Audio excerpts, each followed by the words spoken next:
Hello दोस्तों, आप सभी का स्वागत है हमारे अपने चैनल पर। तो वादे के मुताबिक मैं फिर से आ चुकी हूँ विदाई वाला व्लॉग लेकर के। इससे पहले जो कल मैंने डाला था वो था जयमाला वाला व्लॉग। जयमाला तक मैंने दिखाया था ताकि लंबा ना जाए, इसलिए मैंने 2 पार्ट्स में डिवाइड कर दिया। तो यहाँ पर चल रहे हैं फेरे। तो फेरों से पहले जो हुआ था वो मैं शूट नहीं कर पाई क्योंकि मैं मतलब सारांश वगैरह के चेंज करी थी कपड़े। तो यहाँ पर जैसे कि आप देख रहे हैं पूरा ब्राइड का, दुल्हन का जो लुक है चेंज हो चुका है, क्योंकि जो भी ज्वेलरी उसने लहंगे के साथ पहनी थी वो चेंज कर ली है। हमारे में क्या होता है कि जो भी ज्वेलरी गोल्ड की बनाई जाती है लड़की के लिए, वो सब वो फेरों से पहले पहन लेती है। कन्यादान होता है ना, उससे पहले वो सब पहन लेती है, जैसे कि जो भी उसके लिए हार बनाया जाता है, बिछुए, पायल और सबसे मोस्ट इम्पोर्टेंट नथ। तो नथ सबसे पहले पहना दी जाती है। और जो मुकुट है आप देख रहे हैं उसके सिर पे लगा हुआ मुकुट भी बहुत इंपॉर्टेंट होता है। मतलब इस टाइम पे लड़की पूरी की पूरी देवी लगती है। जितने भी उसके गोल्ड के ज्वेलरी होती है वो सब पहना दी जाती है। तो उसके बाद होता है कन्यादान, फिर उसके बाद होते हैं फेरे स्टार्ट। तो यहाँ पर फेरे स्टार्ट हो चुके हैं और सब लोग नीचे बैठ कर के देख रहे हैं कि मतलब मज़ा आता है ना जब शादी होती है, तो एक एक रस्में देखने में बहुत मज़ा आता है। और यहाँ पर क्या कर रहे हैं, जो भी इसके भाई हैं, मतलब हमारे भाई लोग हैं, वो सब फेरे दिलवा रहे हैं आधे आधे करके। जैसे थोड़ी सी दूर ये बड़ा भाई लेके आएगा, फिर उससे दूर छोटा भाई लेके जाएगा। तो 4 भाई खड़े होते हैं चारों तरफ, तो वो लेके जाते हैं। किसी किसी में ये भाई वाला रिवाज होता है, किसी किसी में नहीं होता है। तो यहाँ पर इसलिए लेके जाते हैं क्योंकि इस टाइम पे लड़की, ऐसा तो मेरे पापा ने बताया था कि लड़की इस टाइम पे घबराई होती है, थोड़ा टेंशन में होती है, तो इसलिए उसको सहारा देने के लिए। पर पता नहीं, क्या पता इसके पीछे भी कोई वजह हो। तो यहाँ पर ऑलमोस्ट फेरे हो ही चुके थे, बस लास्ट के 2-3 बजे थे। मैं सही टाइम पे पहुँच गई और बाकी की जो रस्में हैं वो मैंने शूट कर ली, वरना 1-2 रस्में तो छूट ही गई थी।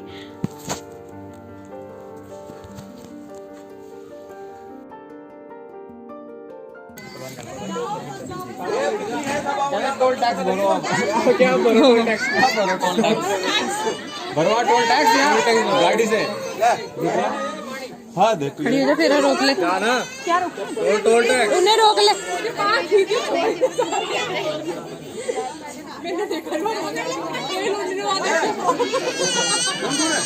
ये ऐसा कर रहे ऐसा कि सब करोगे आप कल दावत खा के आ जाना। चलान बुक ले आ भाई। क्या दो? पहला चलान काटो, दाढ़ी शुरू करो। पहले चलान कटेगा। पहले लाइसेंस दिखा। किसका? ये लाइसेंस बनवा रहे हैं, हम बना रहे हैं, वो बनवाने आए हैं, हम बना रहे हैं। बांट रहेगी 2 मिनट। अजय बुनियाल जी, बुनियाल जी, चलान पूछ कितना, क्या क्या किस चीज का वो है। नकली आदमी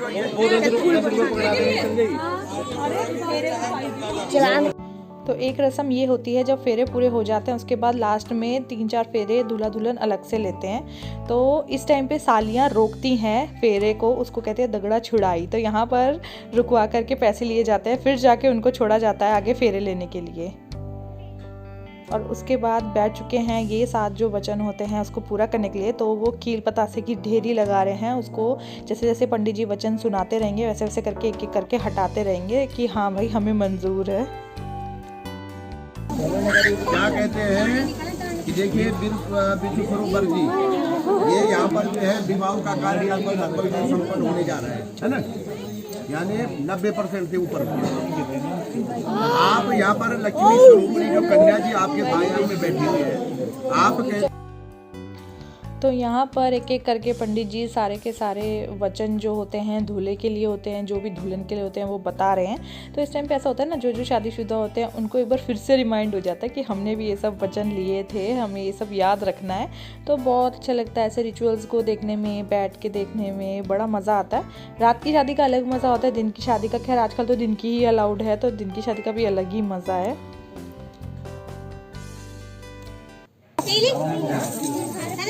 फिर ताली बजाओ भाई। हाँ ये अच्छा भाई आप खड़े हो। ताली बजाए ना, फूल खरीदे तुमने सारे यहाँ। अच्छा भाई आप जो है तुम इधर से जाओ, इधर तुम इधर से चलो आप यूँ घूम जाए। हाँ बैठो बैठो शेर। अच्छा भाई हो गया भाई है। तो जैसे कि पंडित जी ने बताया कि लक्ष्मी का रूप जब होता है तो उस तरफ बैठती है दुल्हन, और जब एक पत्नी के रूप में आ जाती है तो उसकी सीट चेंज कर दी जाती है, दूल्हे के इस तरफ कर दी जाती है, और मांग भी तभी भरी जाती है जब दुल्हन इस साइड बैठ जाती है। तो यहाँ पर जो हमारी सबसे बड़ी बहन है रितिका जी, वो गई हैं, उसने ही ज्वेलरी पहनाई थी सारी की सारी, और अब जो भी इससे रिलेटेड कंगना खिलाना है, सिंदूर भरवाना है, वो सब यही करवाएगी। तो यहाँ पर मुकुट हटा दिया है और यहाँ पर अब सिंदूर भरने की और मंगलसूत्र पहनाने का टाइम आ गया है, जो कि सबसे लास्ट में होता है और सबसे ज़्यादा इम्पोर्टेंट होता है। ये वही वर है, तरस गई थी जिसके लिए। तो सिंदूर दान हो चुका है, सिंदूर लड़के ने भर दिया है, इसने सिक्के से भरा है, कोई कोई रिंग से भी भरता है, मतलब हर जगह पे हर किसी के उसमें अलग अलग रिचुअल्स हैं। और मतलब तो सभी का एक ही होता है कि शादी करना है, सिंदूर भरना है, पर अलग अलग तरीक़ों से किया जाता है और बहुत ही अच्छा लगता है ये सब देख के।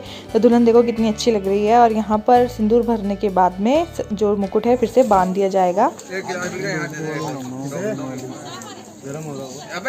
इतना भी साफ नहीं आ रहा। और अब मंगलसूत्र पहनाया जाएगा, और इसी टाइम कहते हैं कि शादी का लड्डू जो खाए वो पछता है, जो ना खाए वो भी पछताए। तो इसके बाद खिलाया जाएगा शादी का लड्डू, तब शादी पूरी संपन्न हो जाएगी। फिर सब बड़े लोग मिलकर के दूल्हा दुल्हन को आशीर्वाद देंगे।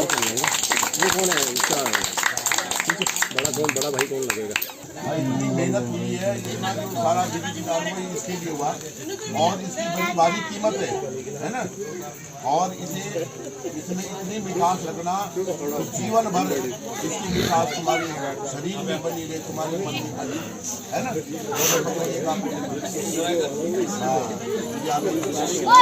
आप पहले इसे चखो जरा, मिठाया खट्टा है कैसा है? अपना चखो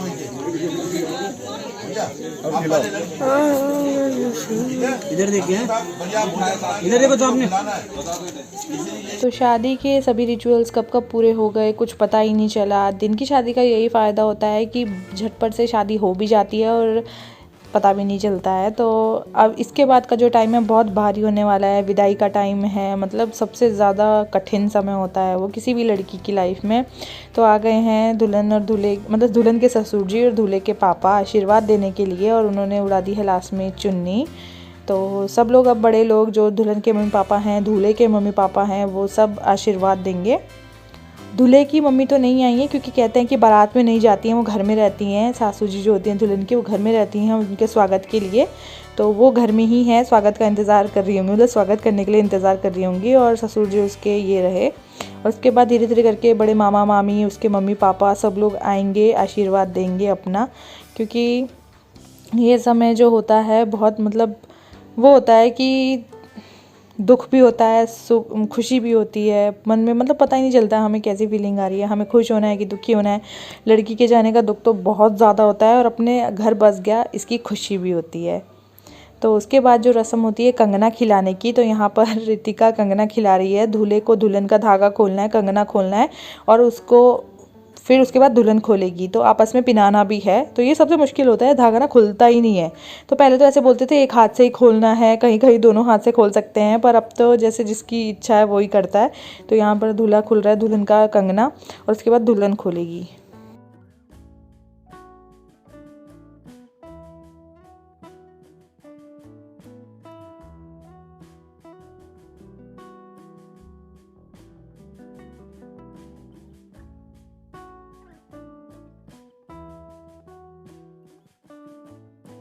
तो ये जो रस्में होती हैं इसमें सभी लोगों का आना ज़रूरी नहीं है, मतलब 2-4 लोग जो ये रस्म करा रहे हो वही होते हैं, और जो बाकी शादी में आए होते हैं वो बाहर बैठ के गप्पे शप्पे मार रहे होते हैं, क्योंकि इसी टाइम सब लोग मिलते हैं। तो यहाँ पर कोयले के ऊपर कुछ करते हैं, पता नहीं क्या, वो मुझे भी ध्यान से नहीं पता है, पर मैंने वीडियो बनाई है ताकि मैं आप सबको भी दिखा सकूँ। तो ये सब रिचुअल्स जो होते हैं हमें तभी पता चलता है जब हम अपने किसी और की शादी, अपनी शादी में तो होश ही नहीं होता है कि कुछ याद भी रहे। बड़ी दीदी जी ऐसे पैसे दिलवा देना ढंग से छोटी दीदियों को। क्या कहते हैं जेठानी हूँ मैं, जीजा जी हैं मेरे।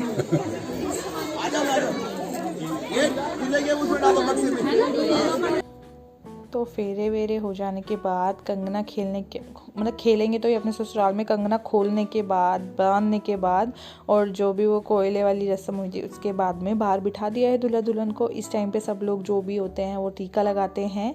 किसी किसी में सिर्फ दूल्हे को लगता है, पर हमारे में दूल्हा दुल्हन दोनों को टीका लगाया जाता है, दोनों को प्यार और आशीर्वाद। खड़े हैं, ये खड़े हैं, ये बैठे हैं।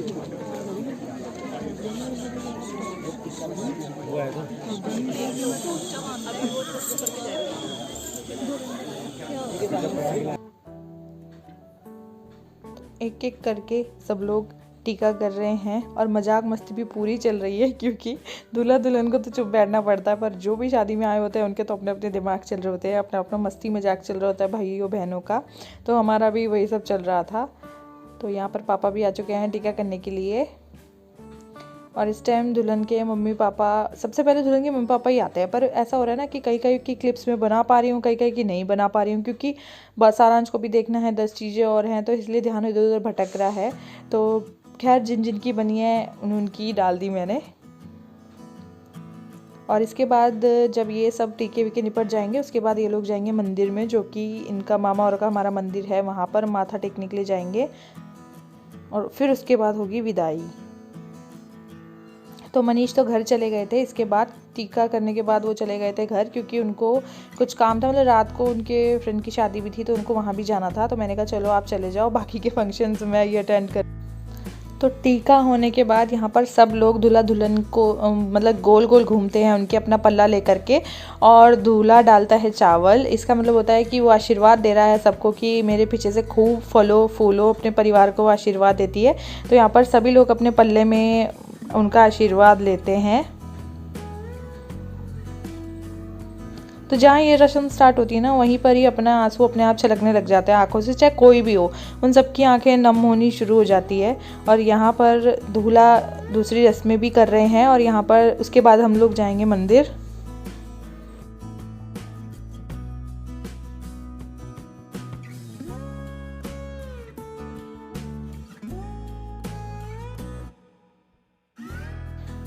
तो अब टाइम आ गया मंदिर जाने का। ये है हमारे नाना जी का मंदिर, और देखिए ग्रीनरी कितनी सुंदर है, कितना सुंदर मतलब नज़ारा है, मन खुश हो जाता है यहाँ पर आकर के।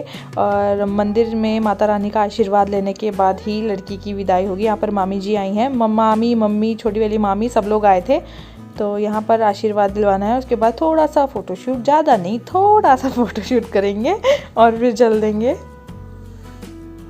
तो ये है मेरे सबसे छोटे मामा मामी और मजाक मस्ती ऐसी चलती रहती है हर समय।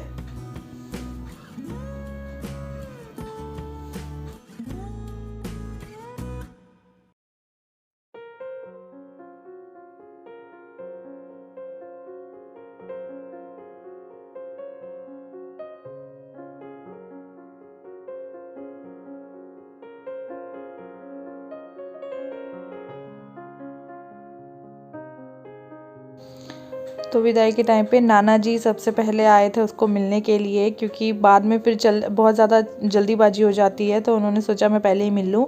और ये है दुल्हन की मम्मी। और आगे आगे आप देखते रहिए, पूरी वीडियो देखिएगा, लास्ट में मैं आपको ज़रूर मिलूँगी।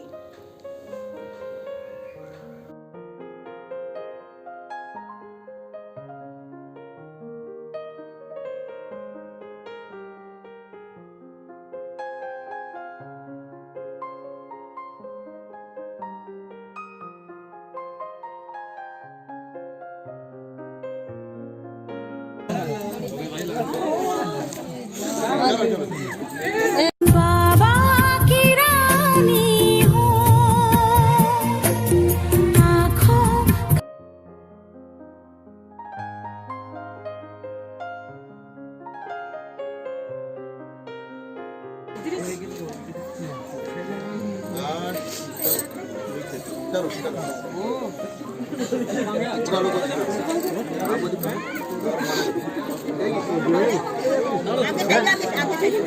तो यहाँ पर दुल्हन के मामा जी उसको गाड़ी तक छोड़ के आ रहे, क्योंकि दुल्हन पैदल नहीं जा सकती, इसलिए मामा जी उठाकर लेके जा रहे हैं। और ज़्यादा लोगों को नहीं मिलवाया क्योंकि एक तो टाइम ज़्यादा हो रहा था, ऊपर से सब लोग मिलते हैं तो नथ में टच होता है बार बार और फिर उसके खुलने का डर होता है। इसीलिए मिलने के 100 दिन है, इस टाइम पर दूर से ही देख रहे हो। और हिम्मत भी नहीं होती है मिलने की, मतलब अंदर से ही ना खुद मेरी तो बिल्कुल हिम्मत नहीं होती है कि मैं दुल्हन के पास जाके मिल भी लूँ, इसलिए और काम कर लूँगी पर मिलूँगी नहीं। तो ऐसे ही होता है, मतलब जो कमज़ोर दिल के होता है शायद उनके साथ ऐसा ही होता है। तो यहाँ पर विदाई का समय आ चुका है और इस टाइम मतलब बिल्कुल ठीक टाइम पे सब कुछ निपट गया, बिल्कुल ठीक टाइम पे फेरे हो गए, जयमाला हो गई, सब कुछ हो गया। आजकल अंधेरा जल्दी हो जाता है इसलिए थोड़ा मिल जाता है ना कि जल्दी सब कुछ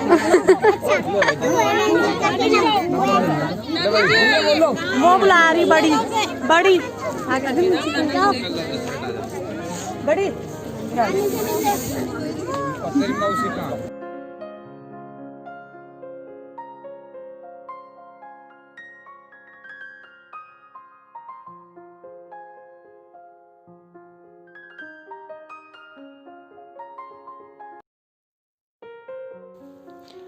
तो दुल्हन चली गई थी। उसके बाद ये दोनों जो छोटी बहनें, ये बेचारियों को टाइम तब रोने का नहीं मिला, तो ये बाद में रो रही थी दोनों की दोनों।